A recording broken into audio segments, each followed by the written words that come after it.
मेरी तरफ से सभी को राम राम, सत श्री अकाल, सलाम अलैकुम। मैं जंग फौजी जंतर मंतर से। आज हमारे साथ जो है वो गुड़गांव से आए हैं धरने पे। आइए उनसे बातचीत करते हैं। राम राम साहब। राम राम साहब। जन्म क्रास में गुड़गांव से आया हूँ। सूबे सिंह मेरा नाम है। और मैं तो बहुत पहले से जो अपना ये मेजर जनरल यहाँ पर आते थे उनमें भी आया था, और बाद में भी कई पार्टियां देखी, पर मेरे को लास्ट में डिसीजन यही निकला कि इस धरने को या इस मिशन को सिर्फ जो सबका संघर्ष समिति है यही पार लगा सकती है। और मैंने सभी को छोड़ के मैं सबका समिति का ही समर्थन करता हूँ। और जब भी मेरे को टाइम होता है तो मैं यहाँ आता हूँ, घंटा 2 घंटा ठहरता हूँ, क्योंकि मेरी तबीयत ठीक नहीं रहती, फिर भी बच्चे मेरे को छोड़ जाते हैं। तो बहुत अच्छा लगता है इनके साथ बैठ के। इनका मिशन भी बहुत अच्छा है। और मैं तो ये कहता हूँ कि यहाँ आओ, इनका सहयोग करो। ये किसी से कुछ मांगते नहीं है, आप लोगों के लिए लड़ रहे हैं। मैं जिस कॉलोनी में मैं रहता हूँ, new Palam Vihar, near about 250 ex serviceman है, और मैं बहुतों को मोटिवेट करता हूँ। लेकिन बस ये सोच के कि सबका होगा तो हमारा भी हो जाएगा, लेकिन कुछ नहीं होता। एक भिवानी डिस्ट्रिक्ट में गांव है जनकराजी रूपगढ़, और उसमें हर घर में एक सैनिक। बार बार उनको कई बार फोन करता हूँ, पहले रहता था मैं, जमीन भी हमारी, लेकिन नहीं, कोई नहीं सरकता। अरे मैं कहा आ जाओ, हफ्ते में एक बार आ जाओ, महीने में एक बार आ जाओ। तो उससे क्या, जो आदमी यहाँ बैठते हैं इनका मोटिवेशन होता है, और मोटिवेशन से ही विजय प्राप्त होती है। इसलिए मैं लास्ट में यही कहूंगा कि साथियों, इनका साथ दो, थोड़ा सा कोऑपरेट करो इनसे।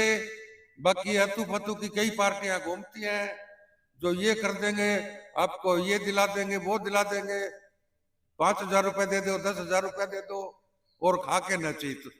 होना कुछ नहीं है, होगा और फाइनली होगा तो सिर्फ ये सबका समिति पार घेर सकती है। बाकी तो मेरे को किसी में 2 दाने दिखाई नहीं देते।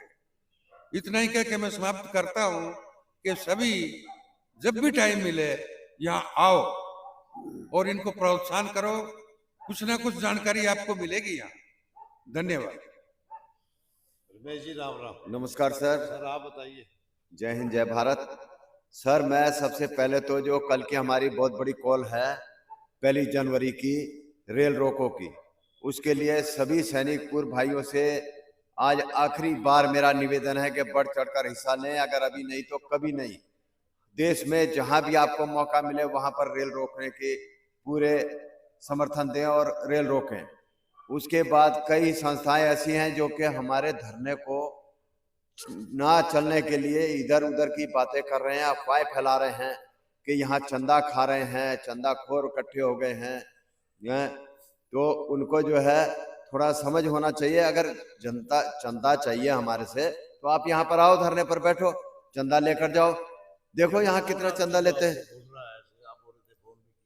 नहीं, फोन भी आते हैं, मेरे को कई फोन आ रहे हैं, वो फिर डरते भी हैं। अभी आज भी मैंने सुना कि वो बोल रहे हैं कि हमारे आदमी यहाँ धरने पर आए हैं। मैंने तो सुबह से 8 बजे से यहाँ पर हूँ। जनकराज जी आप भी हैं, ये भी हैं, ये भाई साहब भी हैं, 4 आदमी तो यहाँ थे ही ना। लेकिन यहाँ पर तो अभी तक कोई नुमाइंदा ऐसा आया नहीं जो कि हमसे बात करता कि या बताता कि भाई हम आए आप, और हमें बोलते हैं कि हम बिके हुए हैं, चंदा लेकर के काम कर रहे हैं। तो आप भी आओ ना, यहाँ बैठो, लेकर जाओ रोज का। हम तो थैला भरकर ले जा रहे हैं, आप भी लेकर जाओ। हमारा तो परिवार यही जंतर मंतर से पल रहा है। उससे पहले हमने जो फौज की कमाई करी वो तो खत्म हो गई, अब हम जंतर मंतर से गुजारा कर रहे हैं। आप भी आओ, अपना गुजारा करो, लेकर जाओ ना। क्यों देख करके चल रहे हो हमको? आकर तो देखो कि यहाँ कितना मजा है सर्दी में। देखना चाहिए नहीं देखना चाहिए? क्यों जनकराज जी, आप जम्मू से आए हो तो आपको कितना पैसा मिल रहा है, इकट्ठा तो कर ही रहे हो ना, फिर बच्चे पाल रहे हो, उसी किस्म से मैं पाल रहा हूँ। अरे भाई आपसे भी गुजारिश है, आप भी आओ, लेकर जाओ।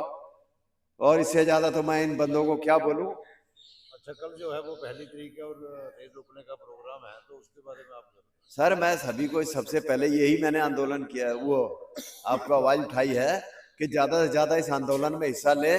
जैसे कि हमारे केरला से कल खबर आई है कि वहां पर जो है सभी आदमी कल रेल रोको में बढ़ चढ़कर हिस्सा ले रहे हैं, और वो 15 तारीख तक पूरे केरला में काले बिल्ले लगा करके रहेंगे, चाहे वो सीएसडी कैंटीन जाएं या बाजारों में जाएं, कहीं भी मतलब निकलेंगे घरों से तो उनके परिवार सहित सब काले बिल्ले बनाए उन्होंने, काले बिल्ले लगा करके ही निकलेंगे।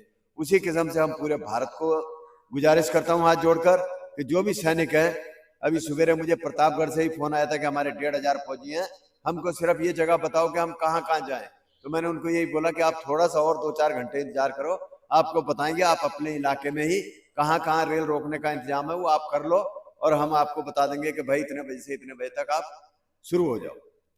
ठीक है जी राम राम सर। आप नमस्कार सर, सभी सैनिक परिवार को और आम पब्लिक को नमस्कार।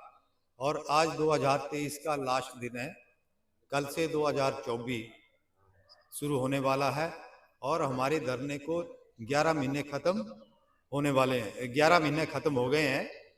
बाकी सभी को मालूम है कि हम किस लिए यहाँ पे बैठे हुए हैं। जो हमारे को सैनिकों के नाम पर OROP देने का काम किया, लेकिन वो काम जो है वो सिरे नहीं चढ़ा, क्योंकि जो JCO जवान को OROP के नाम पर पैसा मिलना था वो OROP तो JCO जवान को नहीं मिला, जिसको अथराइज नहीं था उसको दे दिया गया। और ये गवर्नमेंट को भी पता है। PM साहब कहते हैं कि 90,000 करोड़ रुपया जो है OROP का हमने अलॉट कर दिया, लेकिन वो 90,000 करोड़ इतनी बड़ी रकम वो कहाँ गायब हो गई? क्योंकि पूर्व सैनिकों को उसका अलाउंसेस तो मिला नहीं, ना तो उसका एरियर मिला। नंबर 1 OROP में थोड़ा बहुत किसी को 100, 150, 500, 800 रुपया इस तरीके से मिला था। लेकिन OROP 2 जब आया तो उसमें JCO रैंक को तो बिल्कुल आउट कर दिया, हवलदार को भी आउट कर दिया। जो वहां से 24 या 26 साल करके आया है उसको भी आउट कर दिया उसमें से। तो वो पैसा कहाँ गया? तो ये गवर्नमेंट आई थी भ्रष्टाचार को खत्म करने के लिए, तो भ्रष्टाचार तो इनके नाक के नीचे हो रहा है। खुद PM साहब कह रहे हैं कि 90,000 करोड़ रुपया दे दिया, वो 90,000 करोड़ रुपया कहाँ गया? तो ये तो बहुत इजी है कि गवर्नमेंट को एकदम उसके ऊपर जो है एक्शन लेना चाहिए। और जो 3 रिटायर्ड जजों की डिमांड कर रहे हैं हम लोग कि उनकी समिति बनाई जाए और इंक्वायरी कराई जाए, तो उससे जो है पता चल जाएगा कि ये पैसा किसको अलॉट किया, या तो गवर्नमेंट ने नहीं दिया। इससे ये भी साबित हो जाएगा कि गवर्नमेंट ने नहीं दिया, अगर दिया है तो पैसा कहाँ गया। तो लड़ाई तो इस चीज की है। और पूर्व सैनिकों का नाम लेके सरकार भी और आम जनता भी और ब्यूरोक्रेट भी देश को बदनाम करते हैं, बोलते हैं, उनके वाहवाही लूटते हैं, लेकिन उसके नाम पर वो बदनाम भी हो रहे हैं। सरकार की इतनी बेइज्जती होती है कि इंटरनेशनली कि आप अपने सैनिकों को रोड पे देख रहे हो, रोड पे इधर उधर पूर्व सैनिक होने के बाद उनकी कोई वैल्यू नहीं है। भाई उन्होंने ऑन सर्विस में कितना कष्ट सहा है, जिसके बलबूते पे देश सुरक्षित रहता है, लड़ाई लड़के आपको जीत दिलाता है, उनके साथ ऐसा व्यवहार, तो ये इतनी बेइज्जती है कि आप पूछिए मत। लेकिन इन बेशर्मों को भी मैं क्या कहूँ कि कहना भी अच्छा नहीं लगता है कि हमारी गवर्नमेंट है, हमारे ही सब कुछ है, हमने ही अच्छे इनको इलेक्ट करके आगे भेजा हुआ है और अनदेखी कर रहे हैं। MP MLA बना के हमने भेजा हुआ है, वो इस काम के लिए भेजा है कि आप अपने ही पब्लिक को, अपने देश की पब्लिक को तंग करें, तंग किया जाए। तो इस चीज पे तो ऑलरेडी जो पागल आदमी होता है, जिसको कोई दिमाग नहीं होता है, उसको भी इतनी समझ आ जाती है कि हम कैसे नुमाइंदों को आगे इलेक्ट करके भेज रहे हैं। तो ये बड़े बेशर्मी की क्या बोलते हैं इसको, बेशर्मी की बात है कि हद होती है कि ऐसा ऐसा हमारे देश में हो रहा है। और जिसका गुणगान गाते हैं कि हमारे देश के सैनिक वर्ल्ड में सबसे नंबर 1 पे है, तो उस नंबर 1 का तो आप बेइज्जती कर रहे हो। जब हमारी देश का हर जगह गुणगान होता है कि हमारी सेना जो है नंबर 1 है और पूरे वर्ल्ड में जो है ये कर सकती है, तो उसकी तो आप खुद ही देश के अंदर बेइज्जती कर रहे हो। और सब कहते हैं कि गूंगी बहरी सरकार, मैं गूंगी बहरी नहीं कहूंगा, गूंगे नहीं है, बहरे नहीं है, कोई पागल नहीं है, सब ये बिल्कुल फिट फार होते हैं, लेकिन ये जानबूझ के बहरे बने हुए हैं और खुद इस पैसे का मिसयूज करते हैं। जो इतना करोड़ों अरबों रुपया कलेक्ट होता है टैक्स के थ्रू, डायरेक्ट इनडायरेक्ट, वो कहाँ जाता है? वो वेलफेयर के लिए पैसा यूज करने के लिए स्कीम बनाते हैं, तो पैसा कहाँ जाता है? ब्लैक मनी कहाँ बनता है? ऐसा करके ही बाहर से ब्लैक मनी लाने के लिए गवर्नमेंट ने वादा किया था, लेकिन वो आज तक नहीं आई। स्विस बैंकों में पड़ा है खरबों रुपया।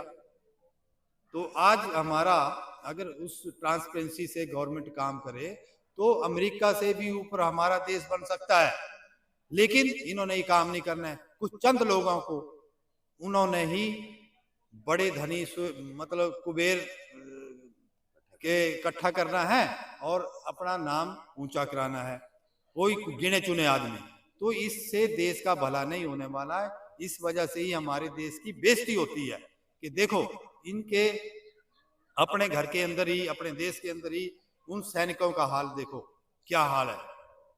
तो मैं इसी के साथ जो है अपनी वाणी पे विराम देता हूं और मैं तो परमात्मा से प्रार्थना करता हूं कि इनको सद्बुद्धि आए कि कोई कहीं नहीं ले जाता है। कल को अभी मर गया कोई ब्यूरोक्रेट, कोई बिजनेसमैन या कोई बड़ा धंधे वाला जो अरबों रुपए की प्रॉपर्टी है उसके पास, तो वो तो यही रह जाता है। आप अपनी पब्लिक को खुश रखने के लिए नहीं करोगे काम तो आपका क्या फायदा है? फिर किस लिए गवर्नमेंट बनाते हैं हम लोग?